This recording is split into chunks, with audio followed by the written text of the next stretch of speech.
Hey fam, welcome. Another edition of Mr. Frederick. Hold on, guys. I got to make sure I got my coffee right. While I find the Bible verse, hope everyone's doing good. Happy Hump Day. Give me a second, guys.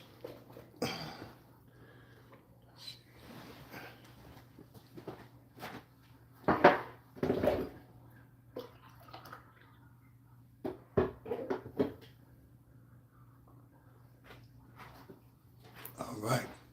Cool. All right. Let's see here, fam. What is today's Bible verse? It's like it's going to snow out here. Sheesh, this is more snow I've seen in this area in about, I don't know how long. It's been a while.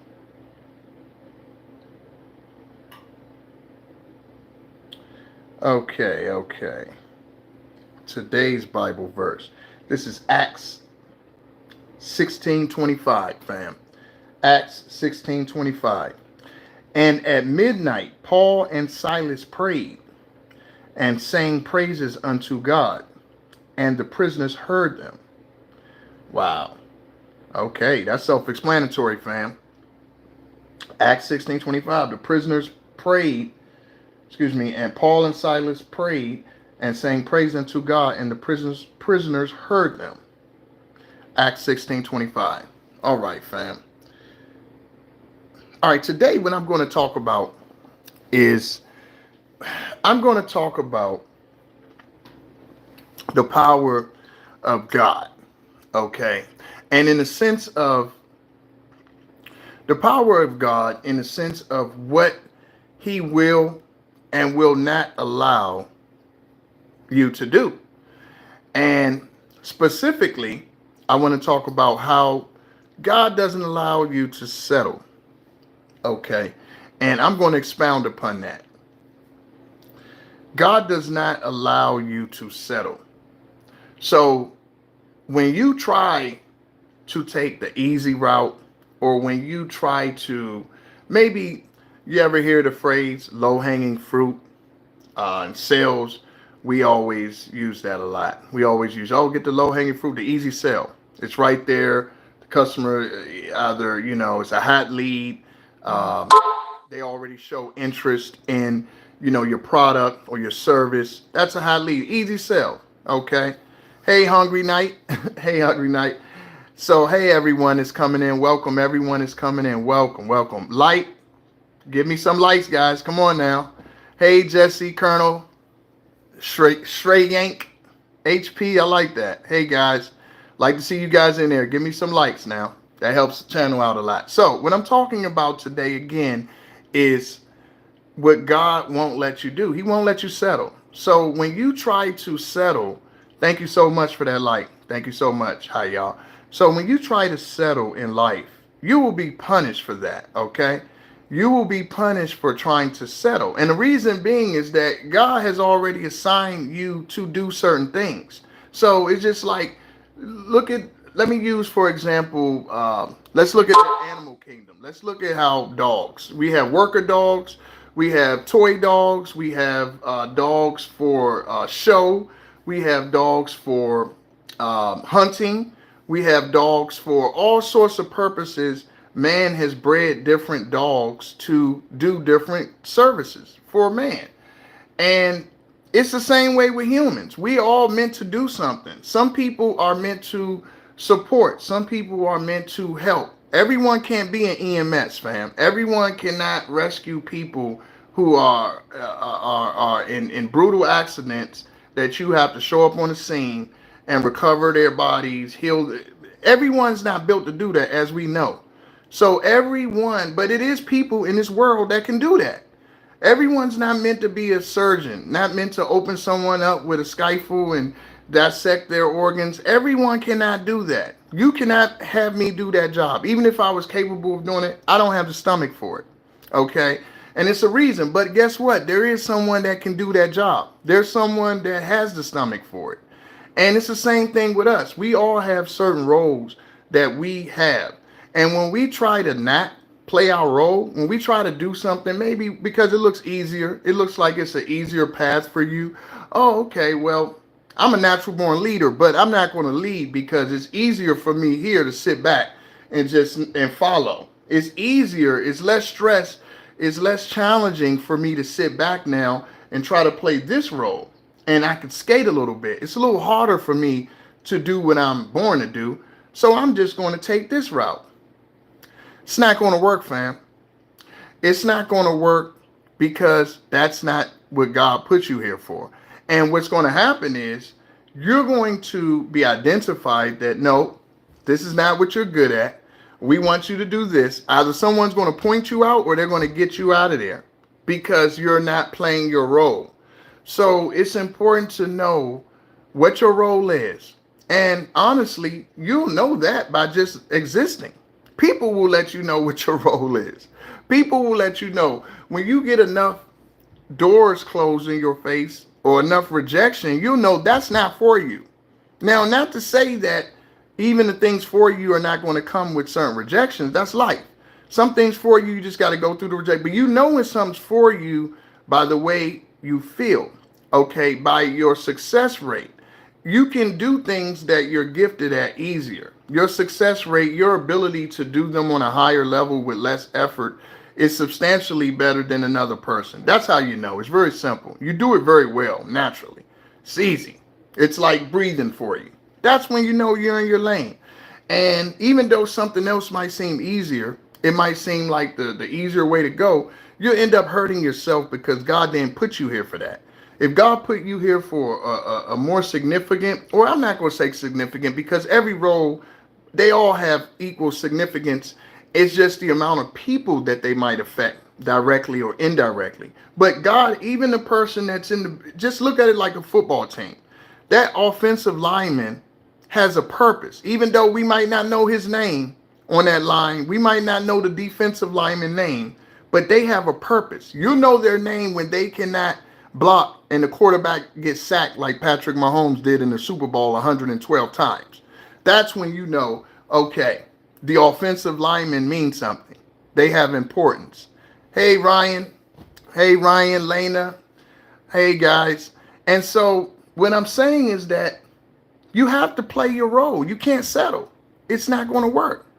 It's going to be futile. You might as well, no matter how hard it might seem, no matter how much it might seem like a burden or responsibility might seem heavy, you have to do what God put you here to do because everything else is just going to be going in circles. But when you're doing what you're supposed to do, it's right there. It's natural. I'm not saying it's going to be easy, but I'm saying that it's necessary. It's necessary for you to do what you're meant to do. Trust me, fam, I've done 1,000,001 jobs in my life, okay? And I've had capability on most of them. And so we can do a lot of things. It's not a question of can you do it? It's should you do it? Are you most qualified? Are you the individual that are going to get the best results from doing that? Is that fulfilling to you? All of those things determine if we should be going forward with what we're doing in life. However, if you try to shortcut it, if you try to do something, and it's not just on a professional end, fam, it's also with your relationships. You can try to be with someone who is not necessarily, or who doesn't bring out the best in you, okay? And when you do that, it's not saying that person's a bad person per se. It's just that they do not bring out the best version of you. We have different sides to us, fam. So it could be that this person brings out a side of you that's, let's say it's not your maximum. It's like, okay, maybe you have fun with them, maybe you enjoy them, but you can't really build intellectually with them. You can't really throw ideas off of them and grow on an intellectual level. But yeah, you can laugh and joke with them.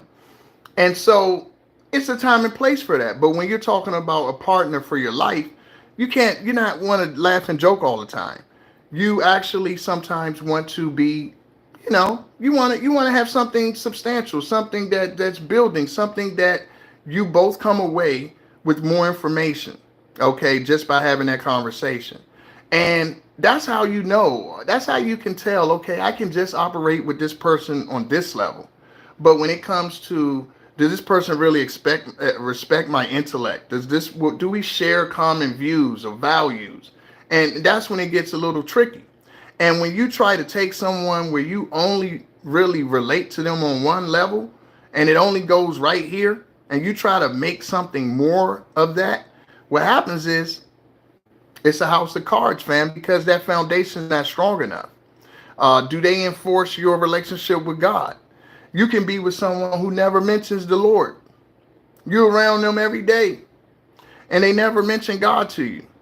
And it's not your job to tell them or say, hey, do you think about God? Do you believe in God? Let people just be who they are. You see, let people be who they are. Don't tell them you want to talk about God. See if they want to talk about God on their own. You can't put that in someone, fam. You can't make someone something they're not. All you can do is accept them for what they are or not accept it and keep it moving. But at the end of the day, if it's not God's mission for you to be with that person, if that doesn't maximize you, if that does not align with your purpose in this world, you better believe you and that person are going to part ways, because God has you here for a reason. He ain't got time for you to be wasting over here, playing pity pat, okay, when you need to be building something. You need to be building something, really. Yeah, I get that a lot, J Ma. That in the rock, I get a couple of those a day, it seems like, on this online. But I'm Mr. Frederick. I'm an original. But yeah, so it's just the thing that you have to really be cognizant of is are you settling? Are you trying to play a lesser role or different role than what God wants you to do? Because if you are, it's not going to work, and you're going to eventually end up going back to where you're supposed to be doing anyway. And that's the truth. That's the truth. So it's really one of those things where all you have to do is just wait and see. All you have to do is wait around and let the Holy Spirit guide you, and you will be right where you need to be, doing what you need to do. Believe that. One way or the other, you can take an individual who is a great speaker, you can put them in 10 different situations. They're going to be a great speaker in every situation. Every situation. You could take them, put them in the military. They're going to be a great speaker in the military. You could put them in prison. They're going to be a great speaker in prison. You could put them in the back of a restaurant cooking. They're going to be a great speaker in the back of that restaurant cooking. That's how you know, fam. That's how you know what you have in you. You can't change. It's how you use it. And that is God's gift. When God gives you those gifts, He's not giving you those gifts to limit you. He's giving you those gifts to maximize you. He wants as many people as possible to know your gift. And we all have one. And it's just up to you recognizing it, putting yourself in the right position, and not being afraid of that.